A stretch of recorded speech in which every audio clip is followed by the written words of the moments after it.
How are you? I'm good. How are you? Good. You're already up and running in your car. Look at you. Oh, I have to. Yeah, yeah, I understand.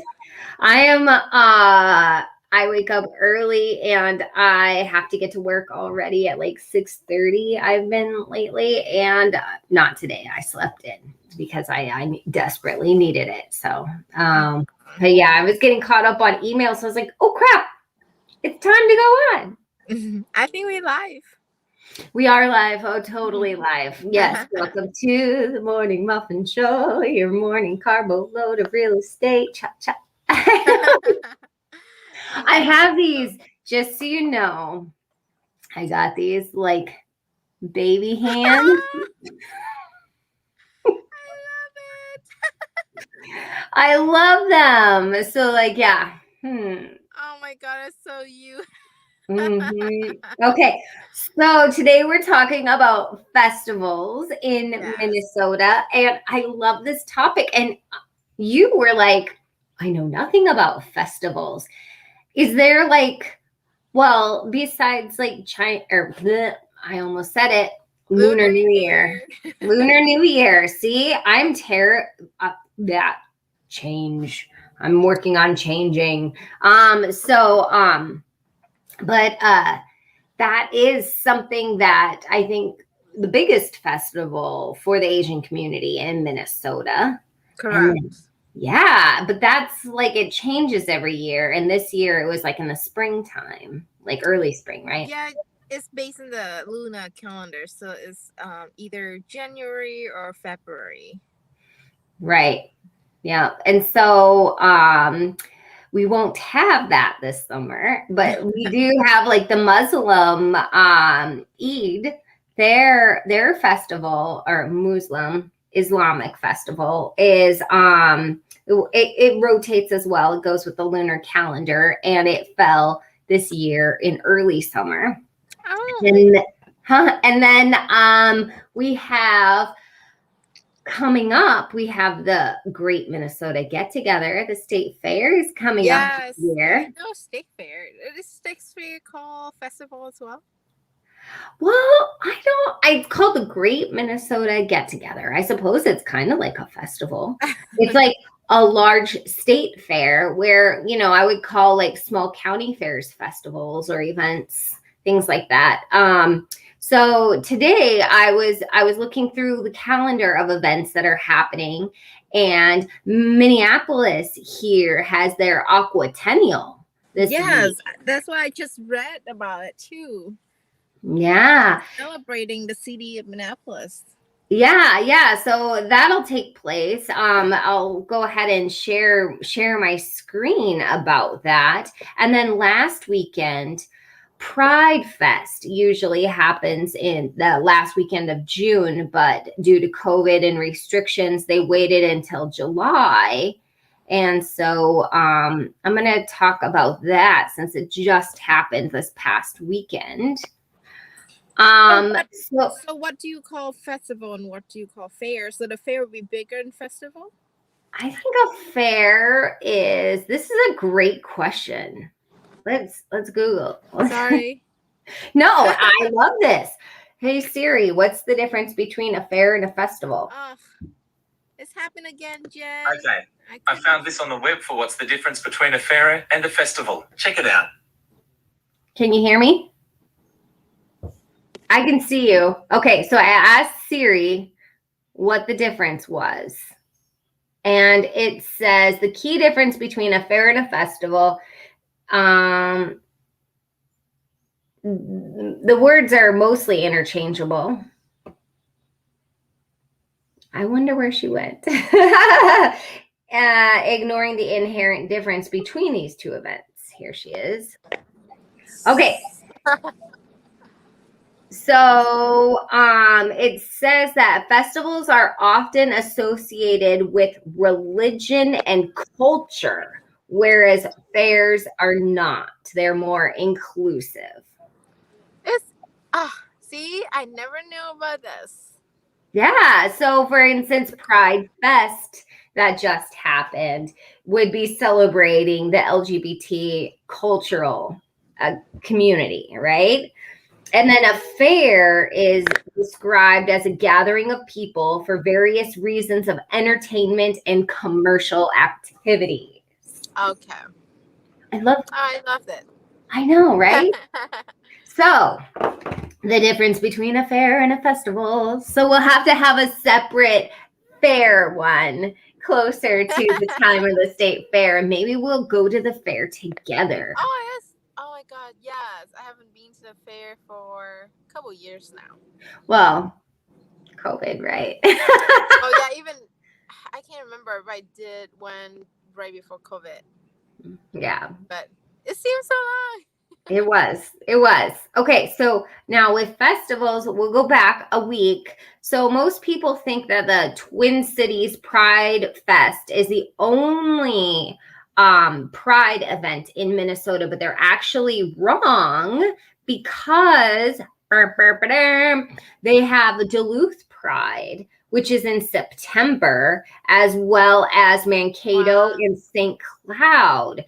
So if you guys were holding out for the Twin Cities Pride, and like maybe you had stuff going on because it was in July instead of June, I think it would be great to go to like one of these other ones. I know I've been to the St. Cloud Pride one, and I have friends that go to the Duluth Pride, but I've never been to Mankato. That might be kind of fun. It's gorgeous down there. Yeah, there's like a lot of nature. Yeah, so I'm going to go ahead and I'm going to share this in the comments as always, guys. So you guys can find it, tcpride.org. Okay, and then we have the festival that's coming up that I am going to is, and okay, backtrack. We have forest fires here in Minnesota. Did you know that? No. It was cloudy and smoky yesterday, and some of those are from Canada, but there's part of the boundary waters up north between Canada and Minnesota are on fire. And I normally do this big boundary water trip with my husband every August, and they're starting to have some big closures in the area. So we're coming up with alternative plans. However, St. Louis County is now has a fire ban, which is like a large part of northeastern Minnesota. Like it encompasses like Duluth and Virginia and Hibbing, I think Moose Lake. It's a very large area. So going back, so now to share my screen with one of the events that I'm going to share screen is in Ely, Minnesota, which is the start of the Boundary Waters, essentially. Everybody loves Ely because, of course, it's gorgeous. But they have the Blueberry Art Festival right now. So it's this weekend, starting Friday, Saturday, and Sunday. So if you've never been to Ely, I highly recommend it. There's also the Vince Schutte Bear Sanctuary up there and the Wolf Center. So if you're a nature person or if you have young kids, there is lots to do in the area. It's also, I'm going to show you, I think they have a picture. Like, it's gorgeous. So like there's a lake here, there's probably a lake there, there's a lake there, there's a lake there.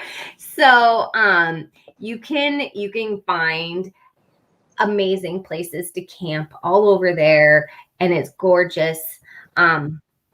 Because they have been damaged by wildfires before and also logging and mining, the growth of the trees is actually quite young. So there's no like old growth trees. It feels very strange to me. Somebody who grew up on a mountain camping or in a forest that was like older, it feels very, very much like you're in a very young forest. I love that. It's a young forest. It's a young forest. It's so cute. You'll see little chipmunks and maybe a bear or a wolf, or Oh, people see lots and lots and lots of turtles. I've seen swans, which are my favorite animal. Lots of loons. Fishing's good. I caught a walleye once that was like wow. this big. My trout and northern, and we caught a smallmouth bass not last week and the weekend before, but How long does it take to drive there? 3.5 hours. Yeah. Yeah, as So long as my closing yesterday. no, you had a 3.5 hour closing. No, it's in Moorhead. Oh, oh, I was like sweating a little bit. I was like, that is terrible. That is like a really bad closing. Here we go. Have you ever been to a 3.5 closing? I've been to closings that were really long. I went to one that was 4 once. Like Oh there's my problems that happen, of course. And so we're talking about it at the table. I've been to Moorhead before. Did you check out any festivals while you were there? Oh my god, I didn't have time. My clients want to do final walkthrough the night before, so I have to drive there like the day before and then drive back. I can't afford to lose another day. You My sold clients a are house crazy. in Moorhead. You were dedicated. You guys, if you want somebody who will take you the distance, you call V. She will personally hold your hand 3 hours away. I love that about you. You're so tenacious. Thank you. Okay. So now there is another festival. Well, they're not festivals. Well, yeah, they are by definition of the festival, but they're called powwows. So we have a very large Native American community here in Minnesota. And there are still plenty of reservations all around you. So if you there are some in Shakopee. There's one in Minneapolis. There is so here we have this all these powwows.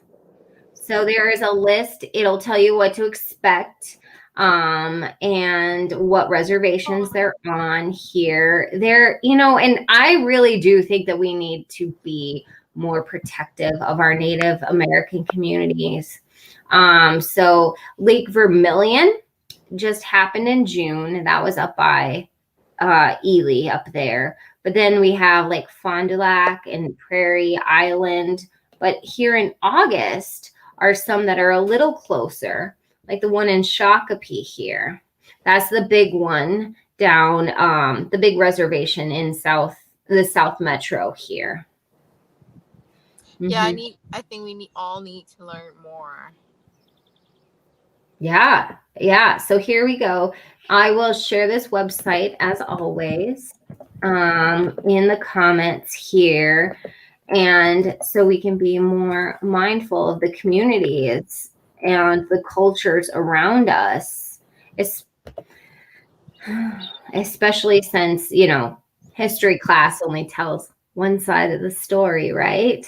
Mm-hmm. Well, you didn't go to school here in the United States. No. So you don't get to hear about all the white war heroes and the terrible things that we did to Native Americans that they just conveniently leave out of the history books. Yeah, Including, I didn't get the chance to take history. Yeah. Well, we need to change our history is what we need to do. We need to change what we teach. Okay, so now if you guys want a more encompassing website that includes festivals and events, we do have this great, Minnesota has some really fantastic websites here. Explore Minnesota is one of the best websites for outdoor adventuring that you could possibly ask for. So there's information on the state fair, there's events, there's parks. If you go up to the menu up here, you can find all kinds of maps for trails and all around the the state that go from end to end, places to go, day trips. It can help you plan them. It can help you find lodging and some fantastic place. It has wonderful travel guides. I just think that this is really a really great website, and I'm going to copy it here. It'll be fair and festivals, but you can navigate it from the menu bar, obviously. Yeah. I know I have. Huh? Last question. There was a festival that everybody dressed up like in the movie. What is it? They dressed up in the movie. Like older movie, like people like European styles type. Do you know what I'm talking about? It's like looking fascinating. Like everybody like dress up like with like clothes like they in the Game of Thrones type of like Like dress. Comic Con? No, like big dress, and then they have like all the yeah, I don't know. I have to look that up. I can't remember now. It's actually like remind me of that festival. Okay, there are people, and I know people that do like role playing, war reenactments, and things like that. So sometimes they will dress up and then they'll meet and then they'll do some kind of reenactment. I have several friends that have done that. I even, okay, so this is like back in my single days. I dated a guy who made his own armor. And I was so excited that I met somebody who actually had like a healthy hobby. I was like, you have a great hobby. This is like creative and like I love it. But there's some interesting groups of people out there if you just do a little digging. But yeah, war reenactments. I'm not sure if there's a festival about it, but that would be interesting. I know that there is like movie festivals that'll happen, like short film. The film festival usually happens in September, I feel like. I'm drawing a blank on the name of it. You guys put comments in the comment box if you can remember the name of it. Yes, it's been a few years. But anyway, we were running along, and I just wanted to say how fun it is. And I can't wait to go to some of these events with you and share a bag of popcorn and I have like what cider? Apple cider? Apple cider. I know I learned some strange thing. I noticed some strange thing about, event here. They always sell like one things like lemonade. State fair is lemonade. And then no, state fair is milk. You can get a cup of milk and get free refills at the state fair. And on a hot August day, let me tell you, that is like not like a good thing. Yeah, I don't drink milk. But anyways, yes. Hopefully we can, get together and do one of the fair one day. So thank you for teaching me. You're welcome. It would be fun to do it like on location from like that giant Ferris wheel. Yes. Oh, yeah. Okay. Well, I will talk to you soon. Bye, Boba. Bye. Bye, guys.